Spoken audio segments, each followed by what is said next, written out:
ഈശോമിശിഹായ്ക്ക് സ്തുതിയായിരിക്കട്ടെ. ആത്മീയഭോജ്യത്തിൽ നാം ഇന്ന് ചിന്തിക്കുന്ന വിഷയം രസകരമായ ഒരു വിഷയമാണ്. സ്വർഗത്തിൽ പോണോ? അങ്ങനെ ഒരു ആഗ്രഹമുള്ളവർ കുടിച്ചേ പറ്റൂ. നിങ്ങളിത് മുഴുവൻ കേൾക്കാതെ ചാടി ഇറങ്ങി ഓടിയേക്കരുത് കേട്ടോ. എന്താണ് ഇതുകൊണ്ട് ഉദ്ദേശിക്കുന്നത് എന്ന ഒരു കാര്യം വചന വെളിച്ചത്തിൽ നമുക്ക് മനസ്സിലാക്കാൻ പറ്റും.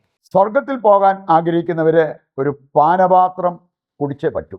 ഇത് സെബദീപുത്രന്മാരോട് കർത്താവ് ചോദിച്ച ഒരു ചോദ്യമാണ്. മർക്കോസ് 10:38 വായിച്ചാൽ അവിടെ നമുക്ക് കാണാൻ പറ്റും, സ്വർഗരാജ്യത്തിൽ എൻ്റെ അടുത്തും വലത്തും ഇരിക്കണോ? അതിന് ഒന്നാമത്തെ കാര്യം, ഞാൻ കുടിക്കുന്ന പാനപാത്രം നിങ്ങൾക്ക് കുടിക്കാൻ പറ്റുമോ? കുടിക്കാമെങ്കിലും ഇനി ഈ ഒരു അവകാശം അത് പിതാവായ ദൈവം നിങ്ങൾക്ക് തരേണ്ടതാണ്. പക്ഷേ ഈ പാനപാത്രം കുടിക്കാതെ ആരും സ്വർഗത്തിൽ എത്താൻ പോകുന്നില്ല. അടുത്തോ വലത്തോ ഇരിക്കുക എന്നതിനേക്കാൾ സ്വർഗത്തിൽ എത്തണമെങ്കിൽ ഈ പാനപാത്രം, യേശു കുടിച്ച ആ ഒരു പാനപാത്രം അവർ കുടിച്ചേ പറ്റൂ. അതല്ലാതെ ഈ സ്വർഗരാജ്യം കുടിയന്മാർക്കുള്ളതാണ് എന്ന് ചിന്തിച്ചേക്കരുത്. 1-2 സംഭവങ്ങൾ ഞാൻ ഓർക്കാം. ഒരു കുടിയൻ വീറോടെ വാദിച്ച ഒരു കാര്യമുണ്ട്, ഞാൻ സ്വർഗത്തിൽ പോകും. നിങ്ങളുടെയൊക്കെ കാര്യം സംശയമാണ്. അതാ പുള്ളി പറഞ്ഞേ, ഞാൻ എത്രയൊക്കെയാണെന്ന് പറഞ്ഞാലും സ്വർഗത്തിൽ പോകും. അത് സാധൂകരിക്കാൻ അദ്ദേഹം എടുത്ത് പറഞ്ഞ ഒരു വചനമുണ്ട്. ഏതായാലും അതെങ്കിലും മനഃപ്പാടമാക്കി. അത് ഈ വചനമാണ്, പ്രഭാഷകൻ 31:27. അവിടെ പറഞ്ഞിരിക്കുന്നത്, വീഞ്ഞ് കുടിക്കാത്തവർക്ക് എന്ത് ജീവിതം. അതിനു മുമ്പ് അതിന് ശേഷം അമിതമായി വീഞ്ഞ് കുടിക്കുന്നതിൻ്റെ ദൂഷ്യവശങ്ങളെക്കുറിച്ചെല്ലാം പറഞ്ഞിട്ടുണ്ട്. പക്ഷെ അതൊന്നും എടുത്തിട്ടില്ല. ആകപ്പാടെ ഈ ഒരു കഷ്ണം മാത്രം, വീഞ്ഞ് കുടിക്കാത്തവർക്ക് എന്ത് ജീവിതം. ഇയാൾ മദ്യപാനി ആയതുകൊണ്ട് പുള്ളി പറയാണ്, ശരിക്കും ഈ വചനം പോലും നമ്മളോട് ആവശ്യപ്പെടുന്നത് ഇതാണ്. അപ്പോൾ അതുകൊണ്ട് ഞാൻ വചനം അനുസരിക്കുന്ന വ്യക്തിയാണ്, സ്വർഗത്തിൽ പോകും. നിങ്ങളുടെയൊക്കെ കാര്യത്തിൽ എനിക്ക് സംശയമുണ്ടെന്ന്. വേറൊരു അപ്പച്ചൻ സാമാന്യം നല്ല പ്രായമുള്ളതാണ്. അപ്പച്ചനെ കൊണ്ടൊരു ധ്യാനത്തിന് വന്ന് വിദേശത്ത് ജോലി ചെയ്യുന്ന മകളാണ് അപ്പനെ കൊണ്ട് വന്നത്. എന്നിട്ട് ആ മകള് എൻ്റെ ഒരു പേപ്പർ കഷ്ണം കൊണ്ടുവന്നു. അതേൽ എഴുതിയിരുന്ന വചനം ഈ വചനമാണ്, പ്രഭാഷകൻ 31:27. മകൾക്ക് അപ്പം കൈമാറിയ ഒരു വചനമാണ്. വീഞ്ഞ് കുടിക്കാത്തവർക്ക് എന്ത് ജീവിതം. അത് മനുഷ്യൻ്റെ സന്തോഷത്തിന് വേണ്ടി നിർമ്മിക്കപ്പെട്ടതാണ്. ഈ വീഞ്ഞ് മനുഷ്യൻ്റെ സന്തോഷത്തിന് വേണ്ടിയുള്ളതാണ്. കുടിക്കാത്തവർക്ക് എന്ത് ജീവിതം. ഈ അപ്പച്ചനെ ധ്യാനത്തിന് കൊണ്ടുവരാനുള്ള കാരണം, അവൾ വിദേശത്തുനിന്ന് വീട്ടിൽ വന്നു. യാത്ര സുഖമായിരുന്നോ എന്ന് പോലും ചോദിച്ചില്ല. ആദ്യത്തെ ചോദ്യം, കുപ്പിയുണ്ടോടി? കുപ്പി.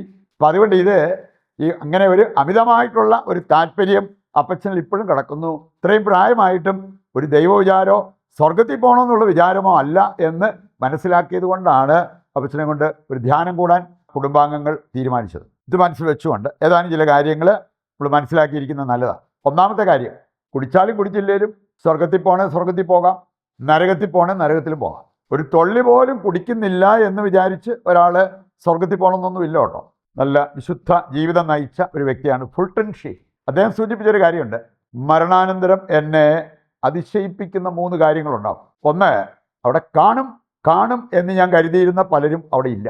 അവിടെ ഒരു കാരണവശാലും കാണില്ല എന്ന് ഞാൻ വിചാരിച്ചവർ അവിടെ കയറി പറ്റിയിരിക്കുന്നു.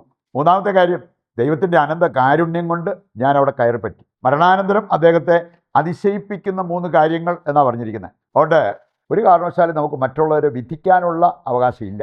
മത്തായി 7-ാം അധ്യായം ആദ്യ വചനങ്ങൾ വായിച്ചാൽ, വിധിക്കപ്പെടാതിരിക്കാൻ നിങ്ങൾ വിധിക്കരുത്. വിശുദ്ധ ഫ്രാൻസിസ് സാലസ് അദ്ദേഹം പഠിപ്പിക്കുന്ന ഒരു കാര്യമുണ്ട്.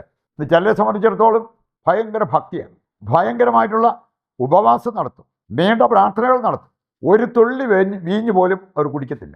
അങ്ങനത്തെ ഭക്താഭ്യാസങ്ങൾ, ഇവർ അങ്ങേയറ്റം ഭക്തരാണെന്ന് ജനം പറഞ്ഞേക്കാം.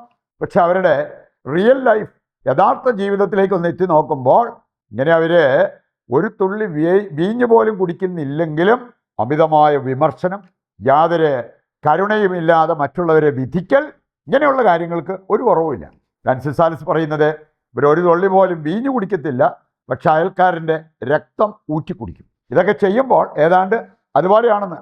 അതുകൊണ്ട് ഞാൻ പറഞ്ഞേ, കുടിച്ചാലും കുടിച്ചില്ലേലും നരകത്തിൽ പോകാം. ഇനി ചില വ്യക്തികളെ, ഇപ്പം മദ്യപിക്കുന്ന വ്യക്തികളെ പോലും നമ്മൾ വിധിക്കരുത് എന്നുള്ളത് കർത്താവിൻ്റെ വചനം നമ്മെ ഓർമ്മിപ്പിക്കുന്നുണ്ട്, വിശുദ്ധർ നമ്മെ പഠിപ്പിക്കുന്നുണ്ട്. വിശുദ്ധ ഫ്രാൻസിസ് സാലസ് പറഞ്ഞ മറ്റൊരു കാര്യം, ഒരാൾ കുടിക്കുന്ന കണ്ടാൽ പോലും കുടിയാ എന്ന് നീ അവനെ വിളിക്കരുത്. നീ ആ വിളിച്ചതായിരിക്കാം അവൻ കുടിച്ചതിനേക്കാൾ ഗൗരവമുള്ള പാപം.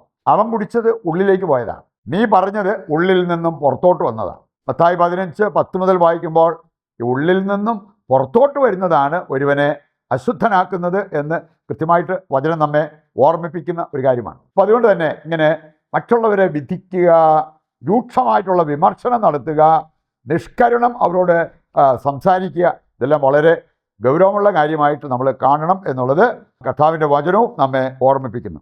സ്വർഗം അടയ്ക്കുന്ന ഒരു പാനപാത്രത്തെക്കുറിച്ച് ദൈവത്തിൻ്റെ വചന വെളിച്ചത്തിൽ നമ്മൾ മനസ്സിലാക്കിയിരിക്കണം. അതുപോലെ തന്നെ സ്വർഗം പകരുന്ന പാനപാത്രത്തെക്കുറിച്ചും നമുക്ക് കാണാൻ പറ്റും.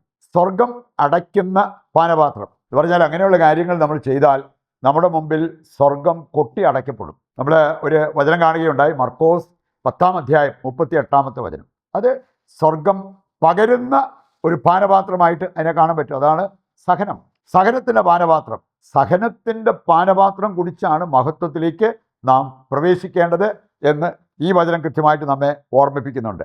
നമ്മൾ കാണുന്നുണ്ട്, ഏതാനും വചനഭാഗങ്ങളിലൂടെ കടന്നു പോകുമ്പോൾ നമുക്ക് മനസ്സിലാക്കാൻ വളരെ എളുപ്പമാണ്. 1 കൊരിന്തോസ് 6-ാം അധ്യായം 10-ാമത്തെ വചനം. സ്വർഗം അടയ്ക്കുന്ന ഒരു പാനപാത്രം. അതേതാ? മദ്യപാനം. അവിടെ പറഞ്ഞിരിക്കുന്നത് ആ ഒരു ലിസ്റ്റ് അവിടെ കൊടുത്തിരിക്കുന്ന കാണാൻ പറ്റും. അതിനകത്ത് പറഞ്ഞിട്ടുണ്ട്, മദ്യപന്മാരും സ്വർഗരാജ്യത്തിൽ പ്രവേശിക്കുകയില്ല.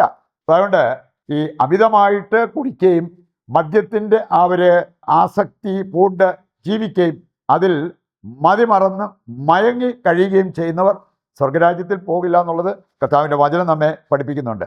ലൂക്കാ 10:25 മുതൽ വായിക്കുമ്പോൾ ചിലരുടെ കാര്യം കുറച്ച് നിയമപാലനം, സ്നേഹം മറക്കും, കുറച്ച് നിയമം പാലിക്കും. ഇവിടെ നമ്മൾ കാണുന്നുണ്ട് അങ്ങനെ ഒരു നിയമപാലകരെ, അവർ സ്വർഗത്തിൽ പോകത്തില്ല എന്നുള്ളത് കർത്താവിൻ്റെ വചനം നമ്മെ ഓർമ്മിപ്പിക്കുക.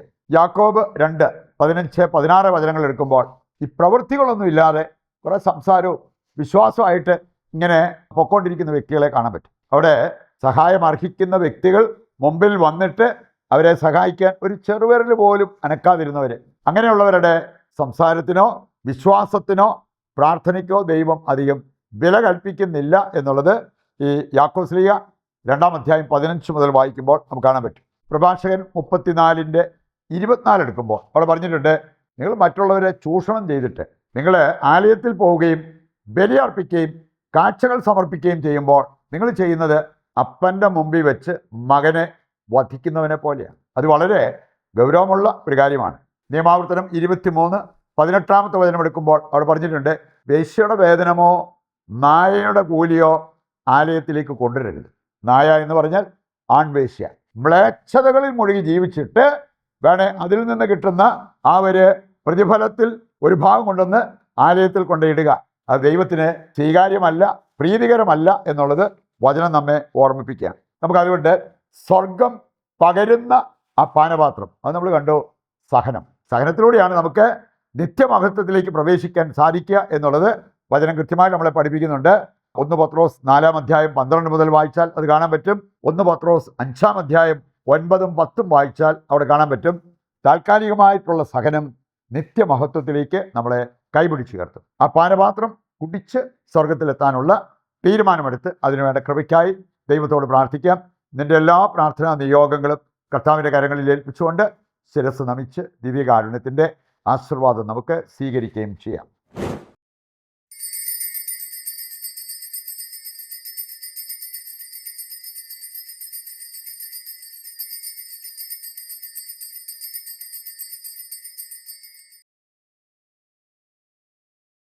പരിശുദ്ധ പരമ ദിവ്യകാരുണ്യത്തിന് എന്നേരവും ആരാധനയും സ്തുതിയും പുകഴ്ചയും ഉണ്ടായിരിക്കട്ടെ.